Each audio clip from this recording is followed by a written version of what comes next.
Adlaw nga Huwebes karon mga kaigsuunan, petsa 3 sa bulan sa Pebrero tuig 2022. Ang pagbasa kinutlo gikan sa Ebanghelyo sumala ni San Marcos kapitulo 6 bersikulo 7 ngadto sa 13. Ug gitigom ni Jesus ang napulog duha ka tinun-an ug gipadala sa tinagurha. Unya iyang gihatagan sila og gahom sa paghingilin sa mga yawa ug giingnan. Ayaw kamo pagdalag pagkaon o bag o kwarta o bisan unsa, gawas lamang sa sungkod. Pagsandalyas kamo, apan ayaw pagdalag laing bisti, gawas sa inyong gisulob. Miingon usab siya kanila, sa inyong pag-abot sa lungsod, adto saka sa balay sa nagdapit kaninyo. Og ayaw balhin sa laing balay, hangtod nga mobiya kamo ni anang lungsura. Kung mahiadto kamo sa usa ka dapit diin ang mga tao, dili mo dawat o dili mamati kaninyo. Biyai ka ng dapita og itaktak ang abog sa inyong tiil. Ingon nga pasidaan, batok kanila. Busa ng lakaw sila og nagwali nga ang mga tao kinahanglang maghinulsol sa ilang mga sala. Ilang gihinginlan ang daghang mga yawa o gihaplasan nilag lana o giayo ang daghang mga masakiton. Mga igsuon, ang Ebanghelyo sa Ginoo. Daygon ikaw, o Kristo.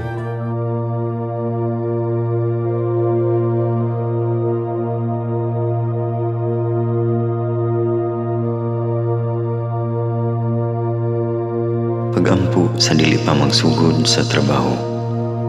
Magampo kita sa ngalan samahan sa Anak ug sa Espiritu Santo. Amen.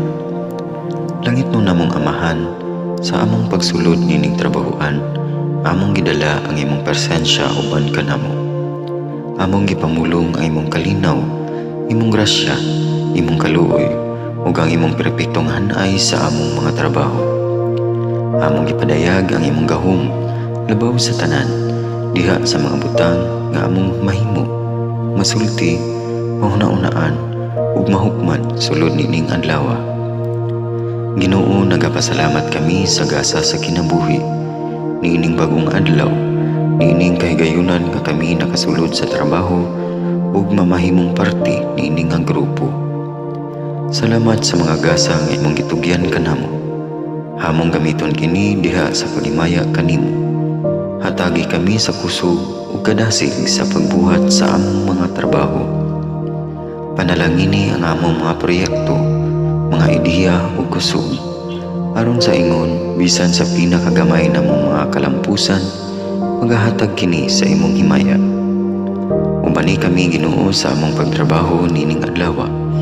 Puna kini nga lugar sa inspirasyon ug kusog. Tabangi kami nga magtrabaho isip usa ka grupo nga mapakita sa usag-usa ang kamaayo.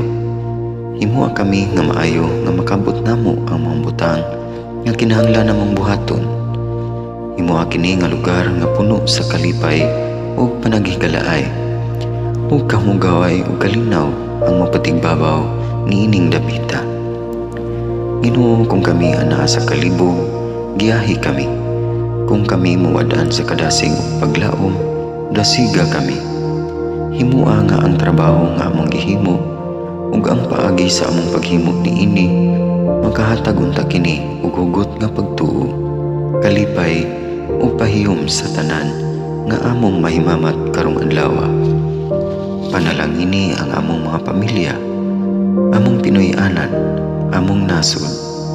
Himua nga magmatidud-anon kami sa pagtagad ug pag-amuma sa kalikupan ug sa tanang may kinabuhi diha sa pagbuhat kanamo sa pagkabot sa imong pangandoy alang sa hustisya ug kagawasan. Ug Ginoo, sa among pagbiya nining lugara, tagay kami sa imong panalangin ug kaluoy sa among pagbiyahe. Panalangini ang among mga pamilya ug Pinoy-anan nga anaon ta sa maayong kahimtang sama sa among pagbiya kanila. Ginoo, salamat sa tanang butang nga imong nabuhat, sa tanang butang nga imong gibuhat, ug sa tanang butang nga imong buhaton pa. Sa ngalan ni Jesus, among giampo diha sa tumang pagigugma ug pagpasalamat. Amen. Sa ngalan samahan, sa Anak ug sa Espiritu Santo.